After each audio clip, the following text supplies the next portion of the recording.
However, she had no friends or immediate family. That was something of a recluse. Well, that is sometimes the way old ladies, they turn inward, grow eccentric. I suppose it comes from living alone.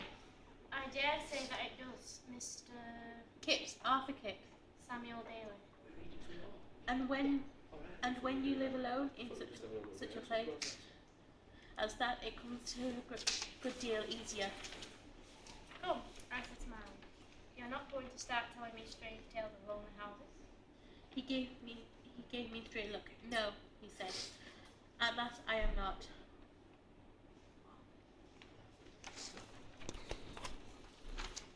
Ready? Come on. My mates will send a funeral for this dragalord of Eel Marsh House. Perhaps you knew of her? His face flickered with what? Alarm, was it? Suspicion? I could not tell. But the name had stirred some strong emotion in him. All signs which he endeavoured to suppress at once. I knew her, he said evenly. I'm representing the firm of solicitors. I never met her. I take it she kept rather out of the way, for the most part. She could hardly do otherwise, living there, and he turned away abruptly in the direction of the public bar.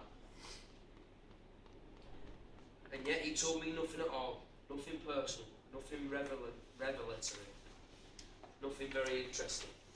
I take it she is buried in the churchyard, I asked. Mr. Jerome glanced at me sideways, and I noticed that he had a very large and slightly protuberant and pale eyes of a colour of somewhere between blue and grey that reminded me of gold's eggs. That is so, yes. Is there a family grave? He was silent for a moment, glancing at me closely again, as if trying to discover whether there was a meaning behind the apparent straightforwardness of the question. Then he said, No. At least not here, not in this churchyard. somewhere else? It is no longer in use. He said after deliberation. The area is unsuitable. He had turned away abruptly and was climbing into the driving seat. There, looking straight ahead of him, huddled into his great coat with the collar turned to cover his neck and chin, and he waited, that he was fully aware of my state. Knew something had happened to me, and was quite unsurprised. Was clear, and his manner also told me of his safety. But he did not wish to hear what it was, to ask or answer questions, to discuss the business at all. He would fetch and carry, and that reliably, and at any hour, and he would do no more. The landlord had said I was to sleep on as long as I chose. No one would disturb me, and the breakfast would be provided at any time. He too, in his different way, had seemed as anxious for welfare as Hedwig. Though about them both there was the same extreme reverse, a barrier up against all inquiry, which I had the sense not to try and break down.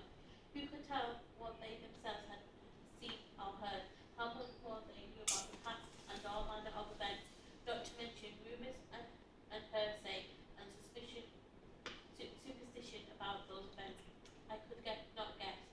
The little I had experienced was more than enough, and I was reluctant to begin the work dwelling into any explanation. I think it's a good piece, isn't it? Right. Yeah. I think if you don't say the story bits, like where it says, And I smiled. Are you going to do your last monologue, Raheem? Huh? Do your last monologue first, and then we'll have discussion. What monologue? No, Riz just did Let's that. do it. We decided that. Oh, that you were going to do both? No, Kate did Kate did I one, just and then wasted the Oh, yeah, sorry. Go on, sorry. I interrupted. if you don't say like, he smiled, he We says, should get them into stage action. yes, and like not saying, you give me a straight look, and then, no. Do you feel it's powerful, Raheem? No, Raheem, like anything that's Raheem, said like that, you just need to Don't do the ignore me, you action. need to answer my question. Do you feel like the scripture you're giving is powerful? Do you feel like you can do this character? I think the landlord is a bit. Question: do you feel like you can do it? That's what I'm trying to Yeah, ask. because the landlord's a bit wary of the solicitor because he keeps asking him silly questions that was a bit not. Do you think you can remember it? Good one. Do we have any ideas about how we're going to start staging this piece? When Gabby Amwins was like talking through it, I imagined it like quite formal at an office. Like someone would be behind a desk or something. For some reason, I imagine it stood up and shaking hands. Funeral. Yeah. Any other thoughts about different parts of them scenes that you might want to stage, or Well, that has to do with the funeral, isn't it? Made to attend the funeral, so I was a bit more. I don't know, just stood at a funeral, really, isn't it?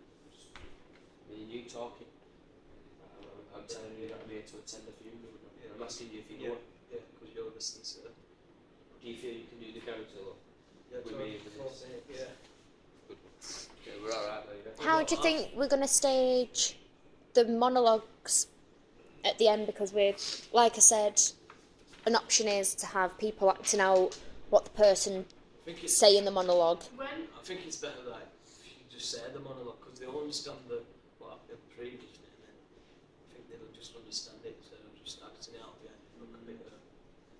I don't know if this is right, but when I was saying my monologue, I thought of it like we can do a flashback back to the scene where it'd be driving the car and it'd show that, and then with the court as well, like, so every bit, like, it could either be whoever's saying it or someone else acting it whilst like I'm saying it, which that could be quite interesting, but then tying again. Mm.